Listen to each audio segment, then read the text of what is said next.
रोजाना की तरह आज भी मैं अपनी जॉब पर जा रही थी। तपता सूरज सर पर खड़ा था और मैं ऐसे ही गर्मी में जल्दी जल्दी चलकर जा रही थी। बहुत सारे ख्याल मेरे मन में चल रहे थे, लेकिन मैं उन ख्यालात को झटक कर आगे बढ़ने लगी। आज मैं थोड़ी लेट हो गई थी घर से निकलते निकलते, क्योंकि अम्मा की तबीयत कुछ ठीक नहीं थी और उनको ऐसे अकेले घर में छोड़कर आना मेरे लिए आसान नहीं था। इसीलिए मैं उनको मेडिसिन देकर घर से निकली थी, लेकिन मेरा दिल बहुत ज़्यादा घबरा रहा था, जैसे कोई अनहोनी होने वाली हो। खैर मैं मॉल में पहुंच चुकी थी। मॉल में दाखिल होते ही मैं इधर उधर देखने लगी। आज फिर स्टाफ कुछ हद तक बदला हुआ था। यह रोजाना की बात थी। अक्सर यहाँ का स्टाफ बदल दिया जाता था, वह भी बगैर किसी वजह के, या यूँ कह लो कि जो यहाँ की सच्चाई जानता था उसे निकाल दिया जाता था। शायद उनके साथ भी कुछ ऐसा ही हुआ था। मैं आंखें घुमाकर आगे बढ़ गई, लेकिन तभी एक लड़की जो नई आई थी वह मेरे पास आकर नमस्ते करने लगी। मैं जवाब देकर उसकी शक्ल देखने लगी। वह कहने लगी, सर ने बताया था कि आप उनकी साली है। यह सुनकर मैंने आहिस्ता से हाँ में सर हिलाकर वहाँ से चली गई। आगे बढ़ते हुए मेरे मन में एक ही बात चल रही थी कि मेरे बहनों ने खुद तो कहा था कि किसी को नहीं बताना, फिर यह खुद क्यों किसी को बता रहे हैं। और भी कई ऐसे सवाल मेरे मन में चल रहे थे, लेकिन मैं इग्नोर करके अपने काम में बिजी हो गई। अभी मुझे अपना काम करते हुए कुछ ही वक्त गुजरा था, तभी मैंने देखा वह लड़की बार बार उस तरफ जा रही थी जहाँ मेरे बहनोई का रूम था। मेरे दिमाग में कई सवाल आने लगे। एक तो वह लड़की थी भी बहुत खूबसूरत, और वह लड़की बार बार मेरे बहनोई के रूम में जाने लगी थी। आखिर माजरा क्या था? मैं चाहती थी कि इस बात पर ध्यान दूँ। मैं इस बात पर ध्यान दे पाती, तभी मुझे मेरी एक दोस्त ने अपने पास बुला लिया और वही बात जो मेरे दिल में चल रही थी उसने मुझसे कह दी। इस जगह पर, इस मॉल में मुझे कोई भी नहीं जानता था कि मैं बॉस की साली हूँ। इसीलिए मैं भी बाकी सबके सामने वैसे ही रहती हूँ कि मैं उस इंसान को बहुत चिढ़ती हूँ। कई दिन तक सब कुछ ऐसे ही चलता रहा, और दूसरी तरफ मेरी बहन भी अम्मी की तरफ रहने के आ गई थी। लेकिन हैरान कर देने वाली बात यह थी कि वह हर वक्त अपने देवर की ही बातें करती थी, बजाय इसके कि अपने शौहर की बात करती। मैं यह सब देखकर बहुत परेशान थी, और शायद अम्मा भी। मेरे दिमाग में अपनी बहन की हरकतें घूमने लगी। मुझे लगा जब मेरी बहन ऐसी हरकत करेगी तो यकीनन शौहर बाहर ही मुंह मारेगा ना। यह देखकर मैं इतना तो समझ गई थी कि शायद मेरी बहन का इंटरेस्ट अपने शौहर से ज़्यादा अपने देवर में था, और हमने उसके लिए यह गलत फैसला कर दिया। शायद मैं ऐसा कभी नहीं सोचती, लेकिन मेरी बहन का देवर रोज़ रोज़ उससे मिलने आने लगा। इसीलिए मुझे दाल में बहुत कुछ काला लग रहा था, लेकिन मैं हर वक्त हर बार इग्नोर कर देती। अगली रोज़ सुबह जब मैं जॉब पर आई तो उस लड़की को मैंने दोबारा अपने बहनों के रूप में जाते देखा, तो मैं भी उसके पीछे पीछे उस कमरे की तरफ चली गई और कमरे से थोड़ी दूरी पर खड़ी हो गई। एक तरफ मेरी टांगें भी कांप रही थी, क्योंकि हर तरफ कैमरे लगे हुए थे। अगर मेरा बहनोई मुझे यह सब करते देख लेता तो मुझे नौकरी से निकाल देता। दूसरी तरफ मैं चाहती थी कि मुझे सच्चाई मालूम हो, क्योंकि ऐसे तो रिश्ते नहीं चलते जैसे मेरी बहन और बहनोई के चल रहे थे।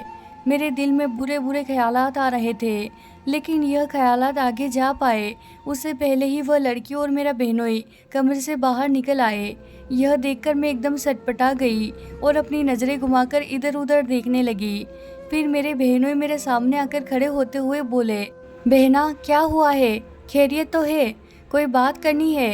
अपनी बहनोई की बात सुनकर मुझे दिल में कहीं यह पक्का यकीन हो गया, हो ना हो गलती मेरी बहन की ही है। इसीलिए मैं बात संभालते हुए बोली, आप इतने दिनों से घर नहीं आए तो अम्मा आपका पूछ रही थी, इसीलिए मैं आपसे कहने आई थी कि घर का चक्कर लगाए। बहनोई यह सुनकर मुस्कुराने लगे और कहने लगे, आप फिक्र ही ना करें, मैं आज ही आ जाऊंगा। और वह फिर पीछे मुड़कर उस लड़की को देखते हुए बोले, यह मेरी कजिन है, तुम मिली हो क्या इससे? मैं यह सुनकर देखती रह गई, जबकि यह लड़की मेरे साथ ही थी। उसने आज तक अपनी जबान से बोला तक नहीं था। फिर मैंने ना में सर हिलाने लगी। मेरे बहनोई मुस्कुराकर आगे बढ़ गए। वह एक शॉप के बिल्कुल बीचों बीच खड़े थे। मैं भी उनके पीछे उधर ही आ गई। फिर मेरे बहनोई ने सब स्टाफ को इकट्ठा करते हुए कहा कि मैं आप सबको यह बताना चाहता हूँ कि पिछले 2 महीनों के अंदर हमारे मॉल से काफ़ी ज़्यादा माल चोरी हुआ है, जिसकी कीमत लगभग लाखों में थी। और मैं यह नुकसान में बर्दाश्त नहीं कर सकता। इसीलिए मैंने एक फ़ैसला किया है। उम्मीद करता हूँ कि आपको इस सब से कोई मसला नहीं होगा। लेकिन मेरे लिए यह फ़ैसला लेना बहुत मुश्किल था, मगर मैंने बहुत सोच समझकर फ़ैसला लिया है और इस फ़ैसले की अनाउंसमेंट मैं शाम को मॉल बंद हो जाने के बाद चंद लोगों के सामने करूँगा और लोग भी वह जो मेरे भरोसे के हैं, बस वही लोग जान पाएंगे। लेकिन बाकी आप सभी से मैं यही कहूँगा कि ध्यान रखा करें। लोग एक के साथ 2 सूट लेकर ट्रायल रूम में जा सकते हैं और हम में से कोई भी नहीं जानता होगा, क्योंकि हमारे पास काम बहुत होता है। I am right.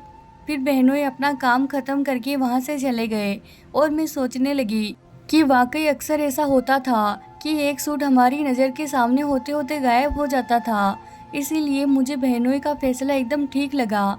फिर जब शाम हुई तो बहनोई ने मुझे समेत 6 लोगों को अपने कमरे में बुलाकर साफ साफ कहा कि मैं इस नतीजे पर पहुंचा हूं कि ट्रायल रूम में कैमरा लगा दिया जाए। यह सुनकर मैं एकदम बहनोई की तरफ देखने लगी कि यह क्या कह रहे हैं। यह गलत काम हम हरगिज नहीं कर सकते, लेकिन यह बात मैं बस दिल में ही बोल पाई थी, उनके सामने कुछ नहीं कह सकी। फिर उसी शाम मेरा बहनोई मेरे साथ घर आ गया। रास्ते में उन्होंने कहा था कि यह बात आप हम में ही रखेगी, क्योंकि यह हमारे मोल का मामला है। और मैंने अपना सर हाँ में हिलाकर दूसरी तरफ देखने लगी, मगर जैसे ही गाड़ी घर के गेट के बाहर रुकी तो मैं बाहर खड़ी बाइक देखकर समझ गई यकीनन बहन का देवर आया है। लेकिन दूसरी तरफ मेरा बहनोई वह बाइक देखकर चौंक गया और फिर बिना रुके घर का दरवाज़ा खटखटाने लगा। कुछ ही देर में मेरी बहन ने आकर घर का दरवाज़ा खोला और वह मुझे देखकर खुश होते हुए बोली कि तुम आ गई, आओ एक बात बताऊं। अभी उसने यही कहा था कि पीछे खड़े उसके शौहर को देखकर वह एकदम घबरा गई। उसके चेहरे पर घबराहट साफ साफ दिखाई दे रही थी। और फिर मैं उसे पीछे करके घर के अंदर गई तो उसका देवर सामने ही सोफे पर बैठा हुआ था। वह भी अपने भाई को एकदम देखकर डर गया। यूँ कहना ठीक होगा कि दोनों के चेहरे की हवाइयाँ उड़ गई थी। और फिर मेरा बहनोई 1 मिनट भी नहीं रुका और वहाँ से चला गया। मैं यह देखकर समझ गई थी कि यहाँ पर जो कुछ भी चल रहा है बहनोई उस चीज़ से बेखबर है। फिर मैं अपनी बहन को आंखें दिखाते हुए कमरे में चली गई और फिर खाना खाए बगैर ही सो गई। अगली सुबह मैं जल्दी ही जॉब पर आ गई थी, लेकिन मैंने नोट किया था कि ट्रायल रूम में कैमरे नहीं लगे थे।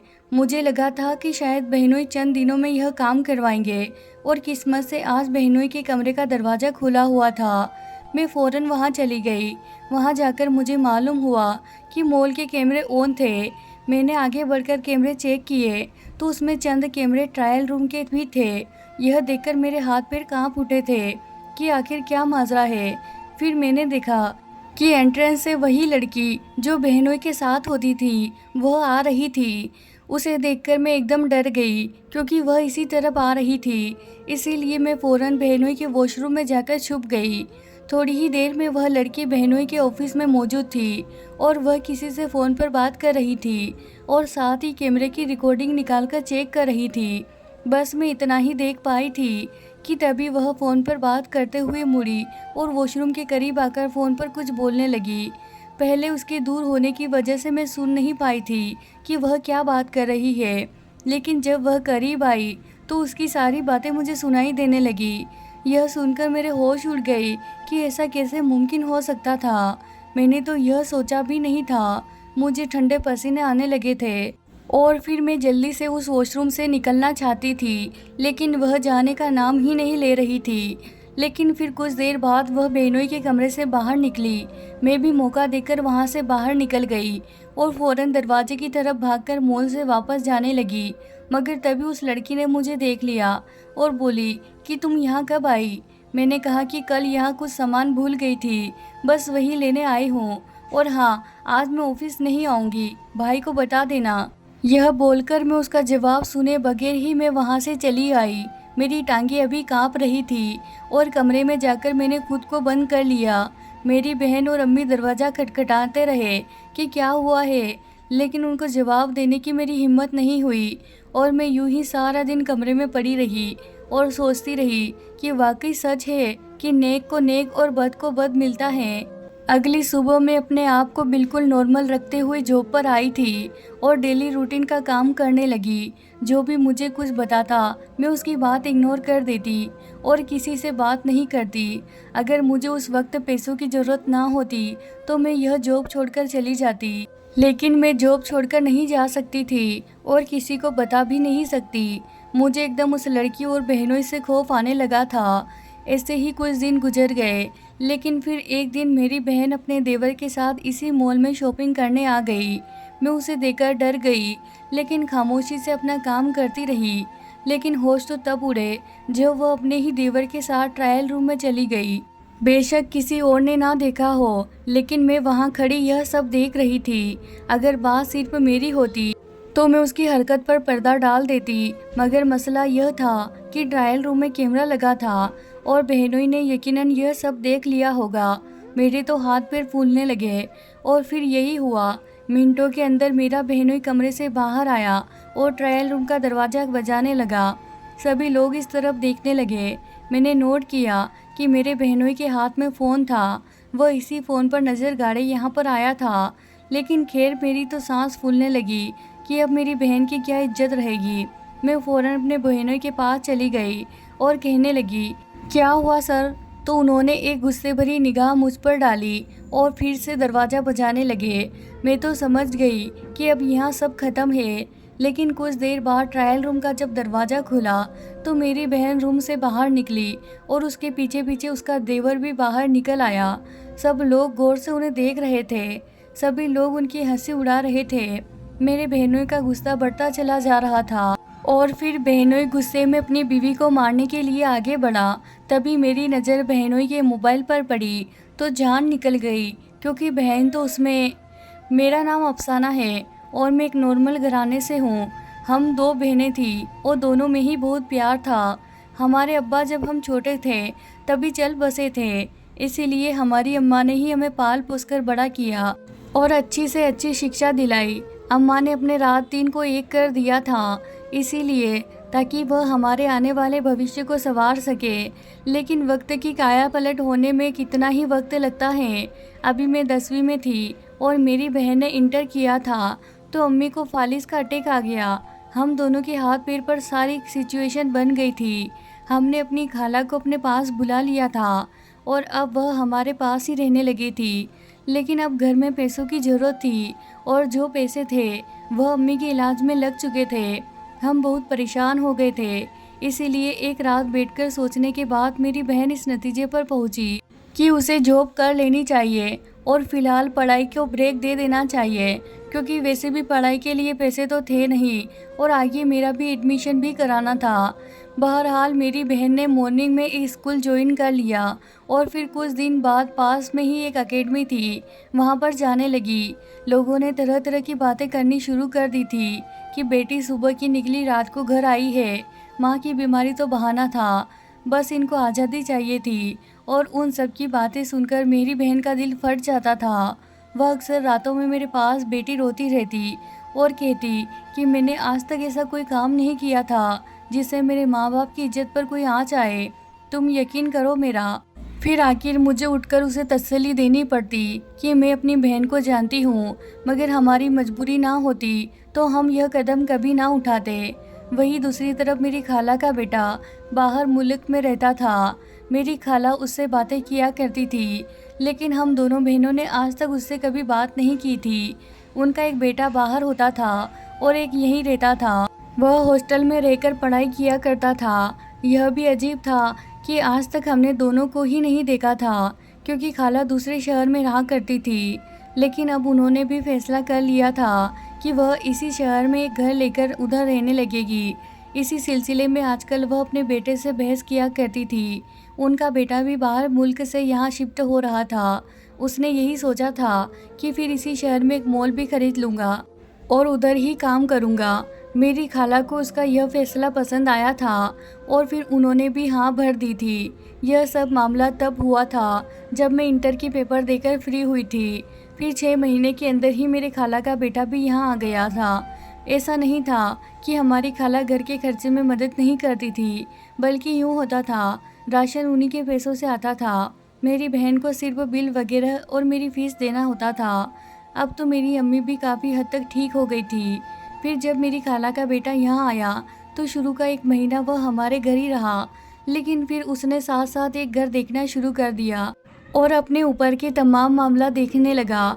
लेकिन ऐसा था, मुझे यूँ महसूस होता था जैसे उसकी नज़र काफ़ी अजीब सी थी, मतलब गंदी सी नज़र, शायद यह भी कहा जा सकता था। मगर मैं उसके सामने बहुत कमी से आती थी। देखते ही देखते खाला अपने घर चली गई और हमारी अम्मी भी पहले से बहुत बेहतर हो गई थी। लेकिन कुछ महीने बाद मेरी खाला मेरी बड़ी बहन के लिए अपने बेटे के लिए रिश्ता मांगने आई। मैं बहुत परेशान थी क्योंकि मुझे तो वह पसंद ही नहीं था और अम्मा को तो बहुत अच्छा लगा था, तो अम्मा ने उसका रिश्ता वहीं पक्का कर दिया और फिर कुछ वक्त बाद सादगी से निकाह करके मेरी बहन को खाला के घर रुखसत कर दिया। बहनोई का अपना एक शॉपिंग मॉल था जिसके वह मालिक थे। अब बहन ही हमारे घर कमाने वाली थी और बहन चली गई थी। मेरी भी पढ़ाई पूरी हो चुकी थी, इसीलिए अब कमाने की जिम्मेदारी मुझ पर आ चुकी थी और मैं जगह जगह नौकरी तलाश कर रही थी। मुझे यह छोटी मोटी नौकरी स्कूलों में नहीं करनी थी। मैं एक ही जगह अच्छी नौकरी करना चाहती थी जिससे घर का सारा खर्चा चले और अम्मी की दवाइयाँ भी आ जाए। लेकिन तभी मेरी खाला ने मुझे ऑफ़र करवाई कि क्यों ना मैं अपने बहनोई के मॉल में ही जॉब कर लूँ।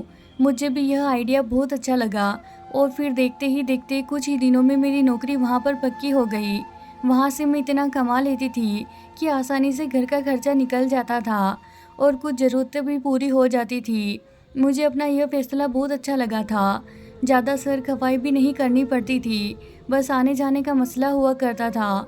लेकिन कुछ पाने के लिए कुछ खोना पड़ता है, इसीलिए मैं तपती धूप में भी पैदल ही जाया करती थी। लेकिन फिर मुझे वहाँ काम करते हुए 1 महीना ही गुजरा था कि तभी मैंने नोट किया कि उसने ट्रायल रूम में कैमरे लगाए हुए थे और जब भी कोई खूबसूरत लड़की ट्रायल रूम में जाती तो वह उसकी वीडियो बना लेता था। मुझे डर था कि अगर शिकायत की तो मुझे नौकरी से हाथ धोना पड़ेगा। एक दिन मेरी बहन अपने देवर के साथ शॉपिंग करने मॉल में आई और वह दोनों ट्रायल रूम में चले गए। थोड़ी देर बाद बहनोई गुस्से में बीवी को मारने लगा। मेरी नज़र बहनोई के मोबाइल पर पड़ी तो जान निकल गई। मैं फ़ौरन आगे बढ़ी और बहनोई का हाथ जो हवा में बुलंद था पकड़ लिया। इतने में ही वहाँ पुलिस आ गई। वहाँ एक अजीब सा माहौल बन गया था।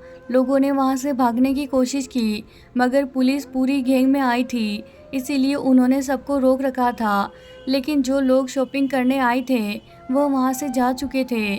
वहाँ पुलिस को देखकर मेरा बहनोई एकदम से डर गया और चीखने लगा कि तुम लोग किसकी इजाज़त से अंदर आए हो। अभी वह इससे आगे कुछ कह पाते कि मेरी बहन ने आगे बढ़कर अपने शौहर का गिरेबान पकड़ लिया और चिल्लाते हुए बोली कि तुम्हें शर्म नहीं आई यह घटिया काम करते हुए। मैं नासमझी से सब कुछ देख रही थी कि आखिर चल क्या रहा है। तभी मेरे बहनोई ने मेरी बहन के हाथ अपने गिरेबान से हटाने चाहे, लेकिन उसके हाथों की पकड़ बहुत मजबूत थी। उसके बाद वहाँ पर एक के बाद एक लड़की अंदर आती गई। वह कम से कम 10 लड़कियाँ थी। मैं उन लड़कियों को देखकर याद करने लगी कि यह वही लड़कियाँ थी जो यहाँ से कपड़े लेकर गई थी। उन लड़कियों को देखकर मेरे बहनों के चेहरे का रंग उड़ गया और वह इधर उधर देखकर एकदम मेरी बहन का हाथ झटक कर वहाँ से भागने लगा। लेकिन वह भाग पाए उससे पहले ही पुलिस उन्हें पकड़ चुकी थी और फिर उन्होंने मेरे बहनों को पकड़कर एक कुर्सी पर बिठाते हुए आराम से पूछा कि तुम क्या करते थे।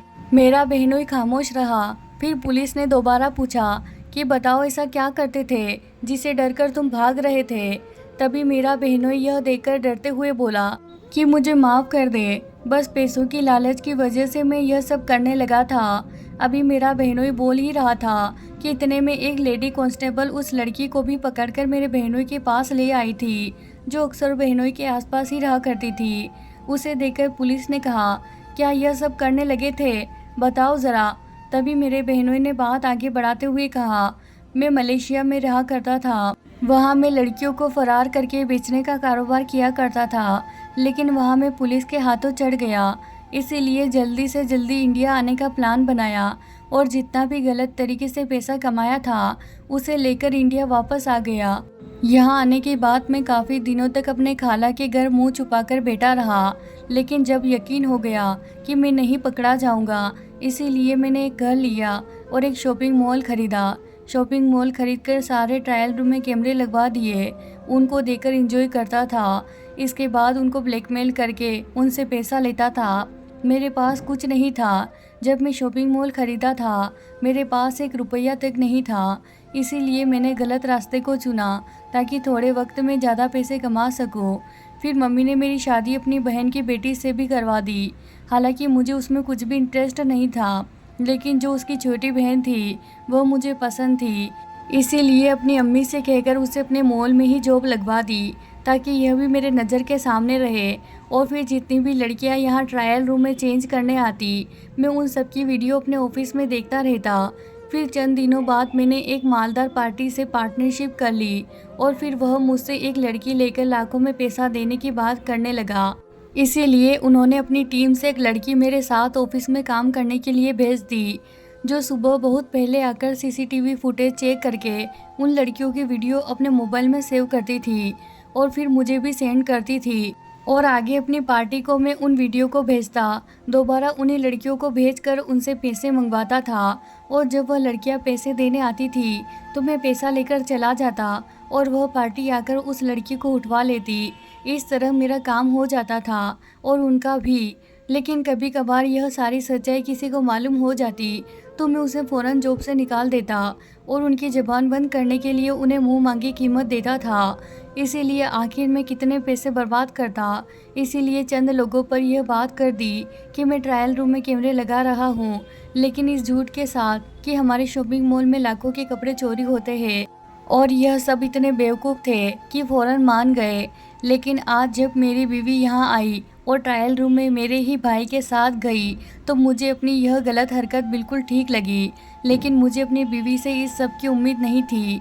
वह बहुत पाक दामन लगती थी, लेकिन मैं अभी भी गलत निकला क्योंकि उसने ट्रायल रूम में जाकर कुछ गलत नहीं किया था, बल्कि वह शीशा जिसमें मैंने ट्रायल रूम में कैमरा लगाया हुआ था वही तोड़ दिया था। मुझे लगा कि यह उसने इसीलिए तोड़ा है क्योंकि उसके और मेरे भाई के बीच जो भी चल रहा है वह मैं ना देख सकूं। इसीलिए मैं फ़ौरन बाहर आ गया और गुस्से में दरवाज़ा बजाने लगा। वैसे तो मुझे इस सब से कोई फ़र्क नहीं पड़ता, लेकिन मैंने कैमरे में नोट किया था कि मेरी साली भी खड़ी होकर वहां देख रही है और मुझे उसके सामने ही अच्छा और शरीफ बनना था। मैं यही सब करने के लिए बाहर आया था ताकि लोग मुझे शरीफ समझ सकें, मगर यहाँ यह लोग तो कुछ और ही प्लान करके आए थे। यह कहकर मेरे बहनोई ने अपना मुंह झटका और मैं खामोश नज़रों से सब कुछ देखती रही कि आखिर मेरे सामने यह सब चलता रहा और मैं अकल से पैदल बनी रही। लेकिन मैं कुछ बोल पाती उससे पहले ही पुलिस बोलने लगी कि तुम्हारी बीवी ने पहले ही यह बात हमें बता दी थी। उसने तुम्हारे मोबाइल में इस तरह की कोई वीडियो देखी है और वह कोई एक वीडियो नहीं बहुत सारी थी। इसीलिए हमने उसे यही मशवरा दिया था कि तुम इन सब की आंखों में धूल झोंको ताकि कोई तुम पर शक न कर सके कि तुम उसके खिलाफ सबूत इकट्ठे कर रही हो। तुम्हारी बीवी के साथ तुम्हारा भाई भी था। दोनों को तुम्हारी इस हरकत पर बहुत अफसोस था। इसीलिए दोनों ने मिलकर एक प्लान बनाया और तुमको ट्रैप किया और एक लड़की को तुम्हारे शॉपिंग मॉल में भेजकर चेक किया कि हकीकत क्या है। वह लड़की भी कोई इन्हीं गलत कामों में मिली हुई थी, इसीलिए फ़ौरन मान गई और पैसे लेकर अपना काम करने लगी। फिर जब तुमने उसे वीडियो भेजकर ब्लैकमेल किया, असल में तुम उसे नहीं हमें ब्लैकमेल कर रहे थे क्योंकि वह अपने नंबर की जगह हमारा नंबर वहां लिखवा कर आई थी। फिर तुम्हारी बीवी को हमने तुम्हें पैसे देने के लिए भेजा, लेकिन तुम तब भी समझ ना सके और जब तुम्हारे जाने के बाद जो लोग उसे पकड़ने आए उसको हमने पकड़ लिया और उसके ठिकाने पर पहुंचकर उनका सारा धंधा चौपट कर दिया और सारी लड़कियों को वहां से छुड़ा लिया। और अगले ही दिन ताकि तुम में शक ना हो इसीलिए तुम्हारी बीवी और तुम्हारे भाई को पूरी प्लानिंग के साथ यहाँ भेज दिया ताकि तुम भाग नहीं सको और हम जल्द ही जल्द तुम्हें पकड़ लें। और अब तुम कानून के हिरासत में हो और यह बहुत बड़ा जुर्म है जिसकी कोई माफ़ी नहीं। पहले गलत तरीके से इंडिया आए, फिर लड़कियों का वीडियो बनाया और उनको ब्लैकमेल किया, उसके बाद उनको उठवा कर भेज दिया। काफ़ी केस बनते हैं तुम पर, इसीलिए तुम्हारी रिहाई मुमकिन ना हो। यह कहकर पुलिस उस लड़की को और बहनोई को वहां से लेकर चली गई और शॉपिंग मॉल उसी वक्त सील कर दिया गया। यह देखकर मुझे याद आया कि उस दिन वह लड़की जब मैं बाथरूम में बंद थी मेरे बहनोई से यही बात करते हुए कह रही थी कि आज इतनी लड़कियां बेची गई है, उनके पैसे आपके अकाउंट में आ जाएंगे। आप अगली लड़की की तैयारी करें। यह सब मैंने खुद सुना था, फिर भी मैं किसी को कुछ बता नहीं सकी थी। मगर आज एक मुजरिम को सज़ा मिल गई थी, इससे बढ़कर और क्या हो सकता था। उसके बाद मैं नम आंखों से अपनी बहन की तरफ देखने लगी कि मैं उसे कितना बुरा समझती थी, लेकिन वह सब कुछ किस हद तक बर्दाश्त कर रही थी। फिर मैंने उसे माफ़ी मांगी और हम घर आ गए। कुछ दिनों बाद मेरी बहन ने अपने शोहर से तलाक ले ली। मेरे बहनोई को उम्र कैद की सज़ा हो गई, पर मेरी बहन प्रेग्नेंट हो चुकी थी। कुछ दिनों बाद उसने एक प्यारे से बेटे को जन्म दिया। हमने उसे शादी का मशवरा दिया, लेकिन उसने साफ इनकार कर दिया, क्योंकि उसका पहला तजुर्बा बहुत खौफनाक रहा था। इसीलिए वह दोबारा कोई रिस्क नहीं लेना चाहती थी। हालांकि फिर हमने खाला के दूसरे छोटे बेटे से शादी का मशवरा दिया और अपने बेटे के बारे में सोचने को कहा, तो बहन को ठीक लगा। मेरे बहन की शादी अपने उसी देवर से करा दी, क्योंकि उसके सामने पूरी ज़िंदगी पड़ी थी और ज़िंदगी में एक मजबूत सहारे का होना बहुत ज़रूरी होता है। आज हम खुशी खुशी अपनी ज़िंदगी गुजार रहे हैं और अब मैं भी शादीशुदा हूँ। तो दोस्तों, वीडियो पसंद आए तो ज़रूर लाइक कीजिए। आपकी इस कहानी के बारे में क्या राय है, हमें कमेंट बॉक्स में ज़रूर बताएं दोस्तों। चैनल को सब्सक्राइब करना बिल्कुल ना भूलें।